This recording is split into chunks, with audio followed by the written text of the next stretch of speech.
तो जी न्यूज देख रहे हैं आप। जी न्यूज पर मैं आपके साथ शीरीन। क्रिकेट का मैदान में इमरान खान ने बड़े बड़े बल्लेबाजों के विकेट उड़ाए थे, लेकिन पाकिस्तान की सत्ता की पिच लगता है कि वो क्लीन बोर्ड होने वाले हैं। वहां पर पाकिस्तान में जो हालात इस वक्त बन रहे हैं उनको देखते हुए लगता है कि इमरान खान की गद्दी डावाडोल है। एक तरफ पाकिस्तान की जनता महंगाई और करप्शन से परेशान है, तो दूसरी तरफ विपक्षी पार्टियां भी इमरान के खिलाफ लामबंद हो गई हैं। अब तो इमरान खान भी मान बैठे हैं कि उनकी कुर्सी और पावर खुदा के हाथ में है।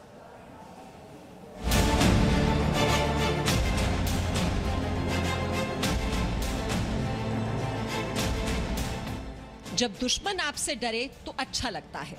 पाकिस्तान के प्रधानमंत्री इमरान खान इन दिनों भारत के ऐसे ही डर से गुजर रहे हैं, जिसे देखकर हर हिंदुस्तानी को अच्छा लगेगा।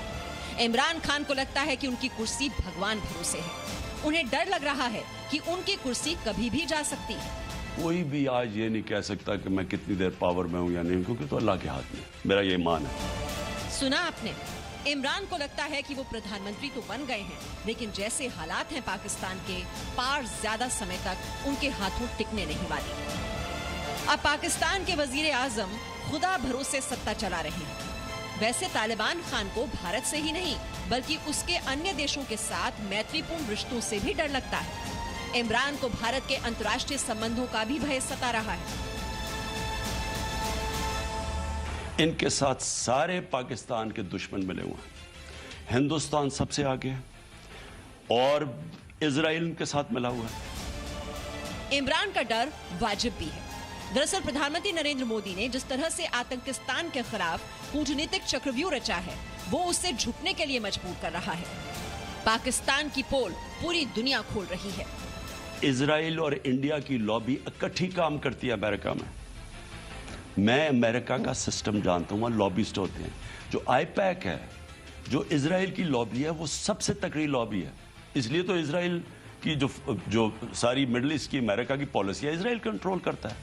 उसके साथ मिल गई है इंडियन लॉबी बहुत मजबूत है। वहां 72 साल में कभी इतनी एंटी मुस्लिम और एंटी पाकिस्तानी हुकूमत हिंदुस्तान की नहीं जो ये मौजूदा हुकूमत है।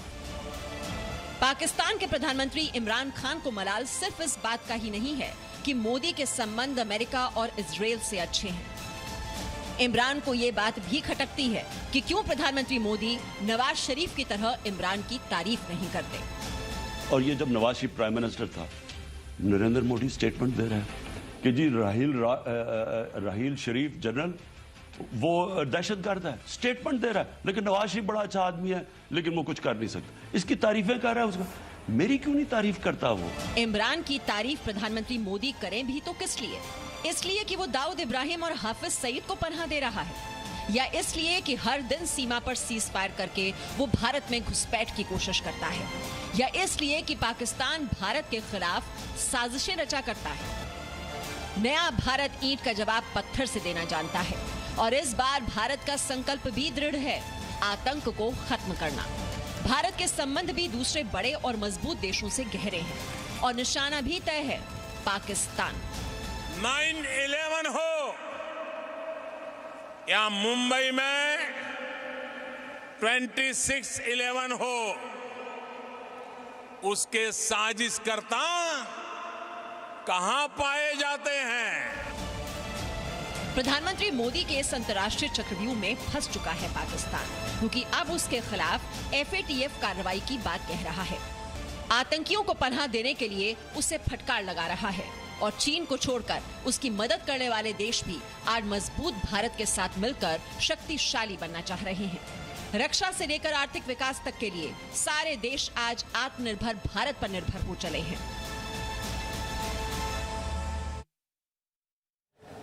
तो इमरान खान का असल डर है कुर्सी छिन जाने का, अपने झूठ की पोल खुल जाने का, और पाकिस्तान के अवैध कब्जे वाले कश्मीर के हाथों से चले जाने का। और इमरान की कुर्सी छीनने के डर ने इमरान का सुकून छीन लिया है। आपको इमरान खान का नया झूठ और इस झूठ के पीछे का डर दिखाते हैं।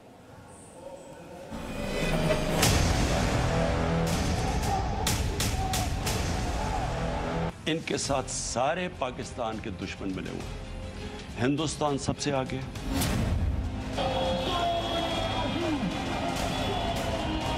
जो इजराइल की लॉबी है, वो सबसे तगड़ी लॉबी है। उसके साथ मिल गई ये इंडियन लॉबी बहुत मजबूत है।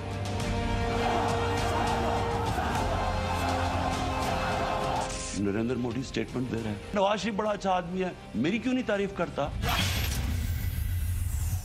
हिंदुस्तान के सबसे बड़े दुश्मन देश के प्रधानमंत्री की जुबान पर यह डर अच्छा लगा।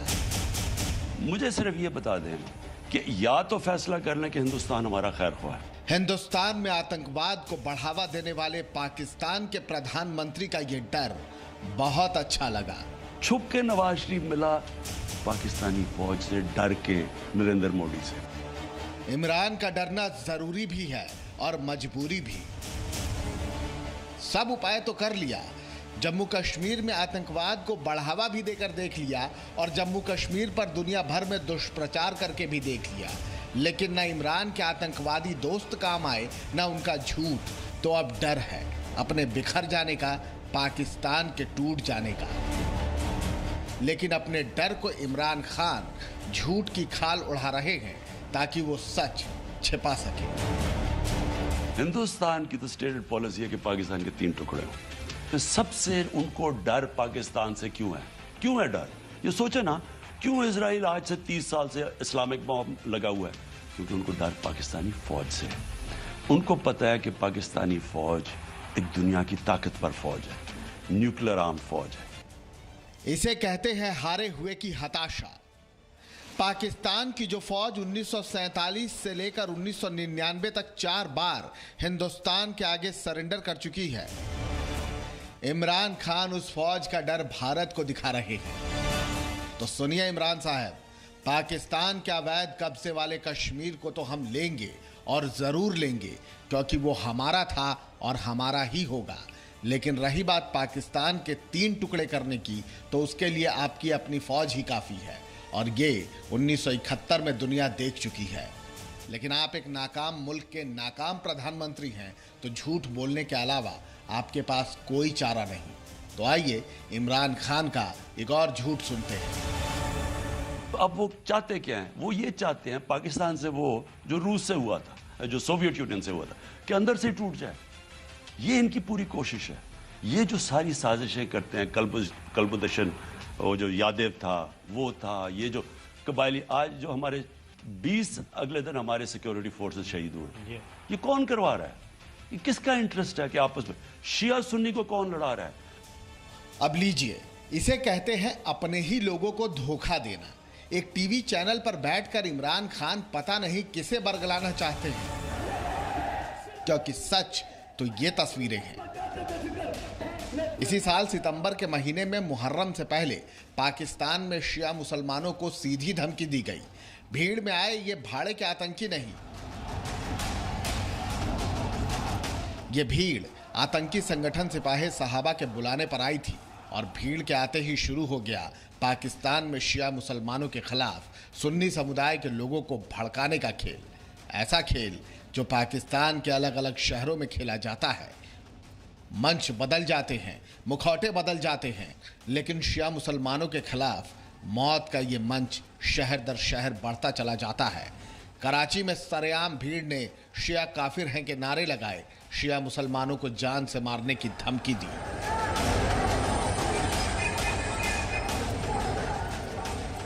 यही पाकिस्तान का असल सच है, जहां ना अल्पसंख्यक समुदाय के लोग महफूज हैं, न शिया और अहमदिया समुदाय के लोगों की जान की अमान है। लेकिन इमरान खान के पास पाकिस्तान के हालात छिपाने के लिए कोई और रास्ता भी तो नहीं, इसलिए झूठ बोल रहे हैं। सच ये है कि विपक्ष के बगावत से इमरान हिल चुके हैं।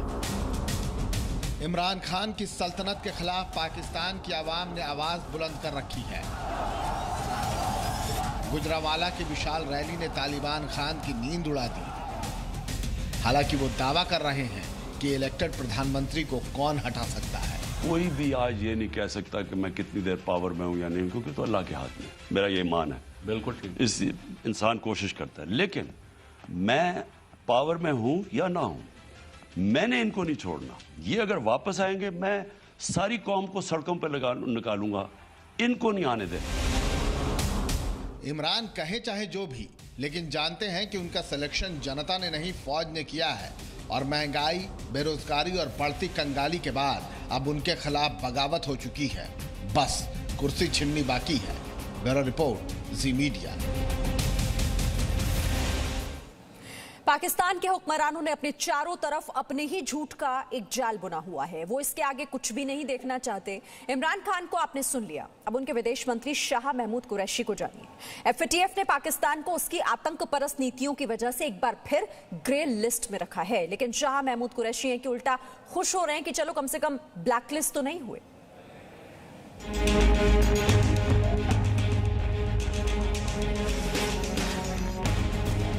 आतंक पर पाकिस्तान का फिर मुंह काला।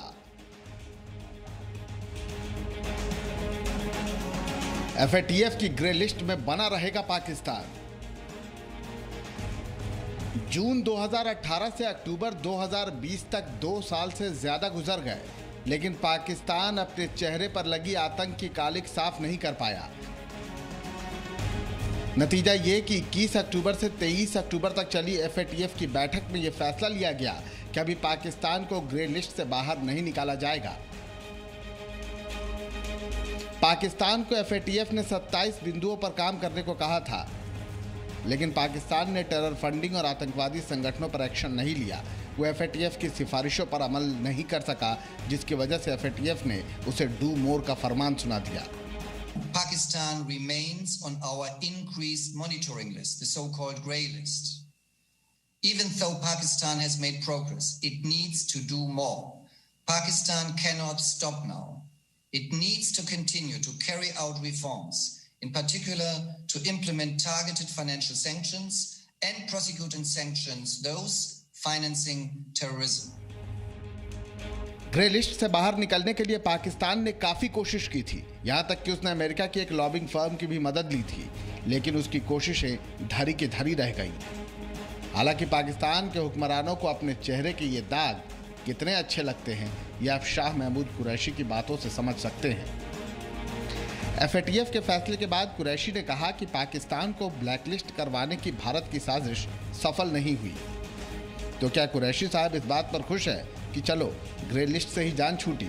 वरना जानते हैं कि पाकिस्तान की आतंकी फितरत की वजह से उस पर कभी भी ब्लैकलिस्ट होने की तलवार लटक रही है। बहरहाल ये राहत भी ज्यादा दिनों तक नहीं है। पाकिस्तान को फरवरी तक बाकी बचे बिंदुओं पर काम करना होगा, नहीं तो FATF से राहत नहीं मिलेगी। और अब पाकिस्तान को हाफिज सईद और मसूद अजहर जैसे आतंकियों पर दिखावे की कार्रवाई नहीं, बल्कि ठोस एक्शन लेना होगा। Bureau report, ji media. Presenting B News app, available on Google Play and App Store. Download it now.